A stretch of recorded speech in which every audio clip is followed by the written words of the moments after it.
Hello, hello. Tony here. It's the night before Christmas, and all through my house, not a creature is stirring, not even a mouse. Well, except for me at least. And that sounds like the perfect environment for me to do another deck profile. And what better deck profile to do on the holiest of holy nights than a deck profile on the Starry Nights, a subtly themed Christmas archetype for a not so subtle Christmas day. So, on a glance, the Starry Night archetype would have very little connection to Christmas. After all, their name would imply a closer relation to constellations than our present festivities. But, unbeknownst to many, the Starry Night archetype, and more importantly, the Seiryu that they draw inspiration from, translate in Japanese to the Holy Night archetype, as in Silent Night, Holy Night, all is bright, all is calm. With that connection in mind, you'll quickly realize subtle connections to the nativity story that our modern day Christmas draws inspiration from. Now, since the last time we did a deck profile on the Starry Nights, the deck has undergone a bit of an overhaul. Support from both Lightning Overdrive and Burst of Destiny has helped the deck become more fleshed out and matured in its own playstyle. Gone are the days where we had to supplement the deck with copious consistency and text just to stabilize a strategy. The Starry Knights can now consistently rock their own unique focus on level 7 light dragons to play a very progressive game of hit and run. And that is something I hope to be able to showcase as I get through the deck profile. Anyway, I've been way too loud. Without a further ado, let's get into the deck profile. Starting off our deck profile, we still have our 3 Starry Night Rail. Rail, on normal, searches for a Starry Night spell or trap, which still is our most basic means of accessing both our level 7 light dragons, as well as the means to utilize them. And in our last deck profile, that is probably the only thing it was known for. See, while Rail has an effect to banish itself from the graveyard to revive any other Starry Night, there just wasn't any good target at the time for that revival to be remotely relevant. The introduction of our next monster changes that, finally providing Rael a decent target to revive for continued advantage, while also helping the deck achieve extra deck plays later in the game. Moving on to that next monster is our 3 Starry Night Orbitail. Orbitail, like all Starry Nights, is a level 4 fairy with 2 effects. On the field, Orbitail can target any light monster, including itself, as a quick effect to tribute it and then set a Starry Night spell or trap directly from the deck. While in the graveyard, should one of your level 7 light dragons return to your hand, Orbitail can revive itself from the graveyard. On a very basic level, Orbitail functions as a 4th, 5th, and 6th copy of Rael, as a searcher for our Starry Night spell and traps. This gives us effectively 6 starters in our deck that can help us get into the bulk of our actual plays, which is a sufficient amount of starters such that we don't have to run copious amounts of dualities or prosperities to compensate. But combining this effect with its second effect, we can take that consistency to a whole new level. The Starry Knights have always excelled in 2 things. The first is putting a level 7 light dragon onto the field, but the second was always putting that level 7 light dragon back into your hand. While the former tactic had tons of payoffs in other cards, the latter tactic had no real payoff until the introduction of our Orbitail. Now, thanks to Orbitail, executing your basic recycle strategy allows you to bring back your Orbitail, which, thanks to its quick effect nature, can then immediately set you up with another Starry Night card for use on the following turn. And it's very relevant to note that unlike most modern revival monsters, Orbitail does not banish itself when it leaves the field post its revive, meaning that once you get Orbitail into circulation, she will continue to provide you a constant stream of resources so long as you can execute your basic play. And that in itself really helps the deck. Because Rael's search effect only applies on normal summon, the deck previously ran out of steam very fast, as without a consistent way into a second rail, you often found yourself relying on your top deck. Now, thanks to Orbitail, you will now always have a way to get into your next support card, which in turn will always give you a way to progress your plays. Moving past the two main playmakers, we have another new Starry Night in R2 Starry Night CL. CL, while in hand, can return any Starry Night or level 7 Light Dragon to special summon itself from the hand.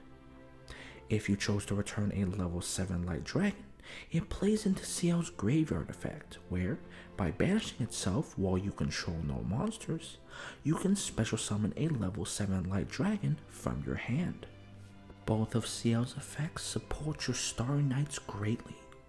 The first effect enables both of your Starry Night playmakers, not only acting as an outlet to return your level 7 Light Dragons, which triggers Orbitail, but also acting as a means to recur your Starry Night Rail, which you can normal summon again later for a second search.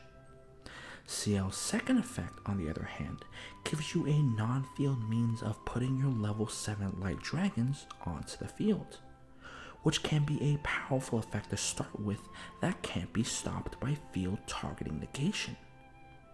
This is a vast improvement over prior options like Starry Night Astel or Starry Night Descent, who both have to be committed to your field to get this play off, which makes CL a much more superior play enabler. Finally, rounding off the Starry Nights, we have the lone Starry Night Flamel. Now, we already covered Starry Night Flamel's in-hand effect in our last deck profile as a neat battle trick that can be used to fend off attacks. But the effect I want to focus on more tonight is Flamel's Graveyard effect. Flamel can banish itself from your graveyard as a quick effect to target and return one level 7 Light Dragon from the graveyard or field. While the graveyard component of this effect operates as a neat recycling for your dragons, it's the on-field component that has gotten much better since. Since this effect is a quick effect, it can be used on your opponent's turn to help our dragons dodge targeting effects. And thanks to the introduction of Orbitail, this effect is also another outlet to trigger Orbitail's revival as well, which in turn sets up a follow-up play also. Then, getting into our deck's main focus, we have the level 7 Light Dragons in our 2 Starry Night Starry Dragon and 2 Bahalucha the Grand Radiance. Jesus illusions aside, both dragons operate as the main form of aggression and disruption in our deck. Starry Night Starry Dragon is the more powerful of the two, rocking more attack and being able to destroy cards on entry and temporarily banish monsters it battles. In most cases, you'll be using Starry Night Starry Dragon on your turn to clear the field to then go in for chunks of damage, before bouncing it back to be used as disruption on your opponent's turn. Bahalucha, on the other hand, works a little differently. Bahalucha can be tribute summoned using one monster instead of two. Furthermore, should your opponent add a card from their deck to their hand, Bahalucha can immediately normal summon himself to the field. Upon entry, Bahalucha forces your opponent to banish cards equal to their hand from the top of their deck face down, shuffle their current hand back into the deck, and then add the banished cards to their hand. This effectively forces your opponent to mulligan their entire hand, which can be quite disruptive when used in response to search strategies to force a search card back into the deck.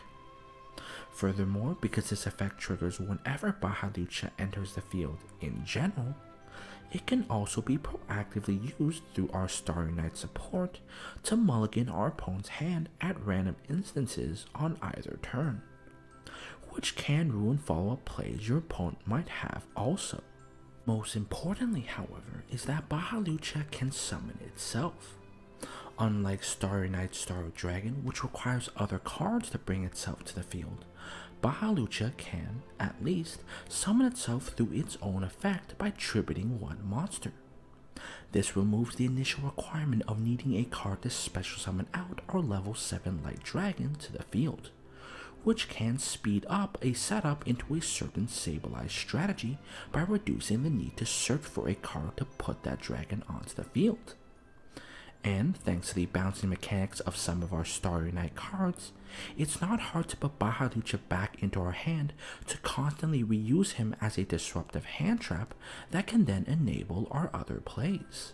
Then, rounding off the main deck, we have the 1 Artifact Scythe as well as 3 Herald of Orange Light. Now, in regards to Scythe, our last build of Starry Nights was playing a full suite of artifacts in 2 Scythe and 2 Lancia. However, with the introduction of Starry Nights that push for a more pure playstyle, the artifact options take a back seat as we have nowhere near as much need for them to supplement our deck's plays. However, Scythe itself is still a fantastic card to have in the deck, as our Starry Night Star Dragon can pop it while set to lock our opponent out of the extra deck. And while not advertised, the combination of Starry Night Rael, Orbital, and CL can push for a more spam-focused playstyle, such that we can put the necessary monsters onto the field to actually make options like Artifact Dagda to set Scythe directly from the deck. Now, in regards to Herald of Orange Light, Herald works double-fold in this deck. On one hand, Herald operates as a themed hand trap for our deck in stopping our opponent's plays or ensuring ours go through. On the other hand, Herald also provides an outlet to send our Starry Knights directly to the graveyard to give us a clean pathway to their graveyard effects. This is especially useful when it comes to options like CL or Flammel, who have much more enabling graveyard effects than field effects. At absolute worst, Herald launches a Rael or Orbital, both with effects to recur other Starry Nights, making Herald almost costless in its use in this deck. Going into our spells, the spell lineup has changed very little since our last foray into the deck. We're still playing the 3 Starry Night Balefire as a rota for both our dragons and our knights. We're still playing the 2 Starry Night Ceremony as a secondary rota for our dragons and as a secondary means of putting them onto the field. We have the newly added Foolish Burial added in given our increased graveyard options, but in the place of the 3 Duality and Prosperity, we're now only playing 3 Pot of Extravagance. Thanks to having more consistency options than just Rael now, we have less of a dire need to dig for a starter. Thus, we can pivot from seeking specific cards to aiming on getting more advantage to work with, of which Extravagance works much better. Going into the traps, we have a similar but altered lineup to what we had in our first profile. We still have the 2 Starry Night Arrival to act as our main means of dropping and bouncing our dragons, but we now have 3 Starry Night Blast instead of the prior 2. Whereas before, Starry Night Blast could be bricky and sacky to get into, Blast now is a consistent negate that we can access every turn with Orbital to create a very effective advantage engine. By bouncing our dragons to negate with Blast, we can also trigger our Orbital Engrave to revive itself, which can then be used to set a Balefire. Then, on our turn, we can use that Balefire to search into a Rael who can then grab into a second Blast to reset the engine with the net advantage of 1 free Rael per iteration. And because this engine provides such a continuous access to our Starry Night back row, and our rival is only good at 1 copy on the field, our best option to be grabbed will inevitably be our Starry Night Blast, such that playing 3 makes the most sense. Then, rounding off the normal traps, we have the 3 Infinite Permanents for versatile effect negation, the 2 Artifact Sanctum for Scythe access, and the 2 Trap Trick for access into either of these 2 traps alongside our Blast. And finally, Rounding off the deck, we have 2 continuous traps in our 2 Dragon's Bind. Now I'll admit, in my last profile of the deck, I entirely missed the inclusion of this card. Activated by targeting a dragon with 2500 or less attack points, Dragon's Bind locks both players out of special summoning monsters with less attack than the targeted monster.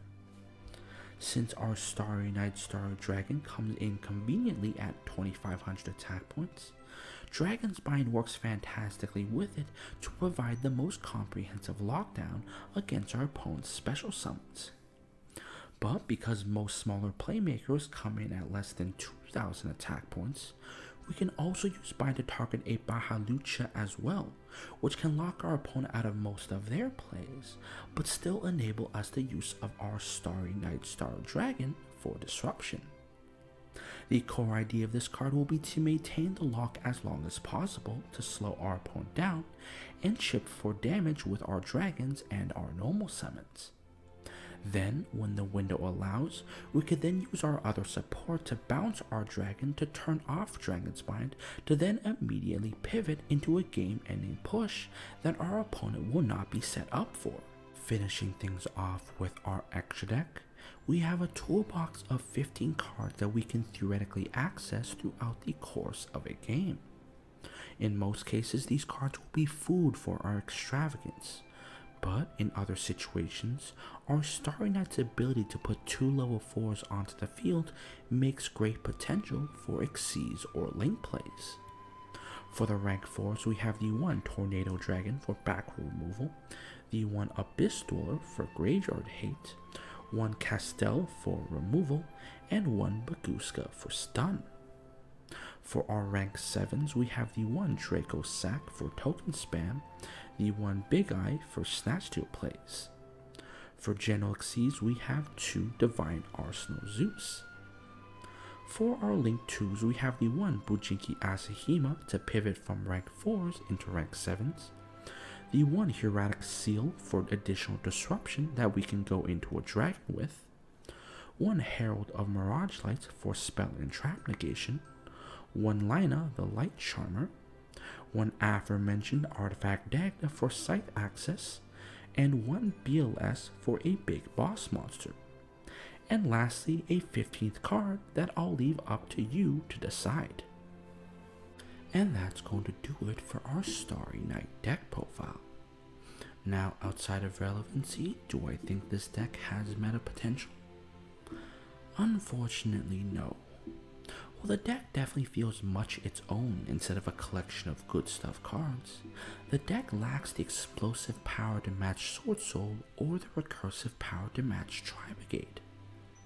That doesn't mean the deck can't win though. Every few games you'll catch your opponent off guard with a Dragon's Bind or a Scythe play to take a game. But to do so consistently throughout the course of an 8 to 12 round event is quite unlikely. Thus, if anyone does top with this deck, then it would be a very well earned top indeed. But to showcase something meta tonight was never my intention. In fact, my actual intention was to keep talking until we reached now. If you'll kindly look at your clock, it is midnight, which means it is now Christmas Day. And to that, I wish you all this day be filled with much merriment and joy as I had making this video. And with that, I think I'll turn in. This has been Tony Yang, your deck architect, with a Starry Night deck profile. I hope you enjoyed it. Merry Christmas.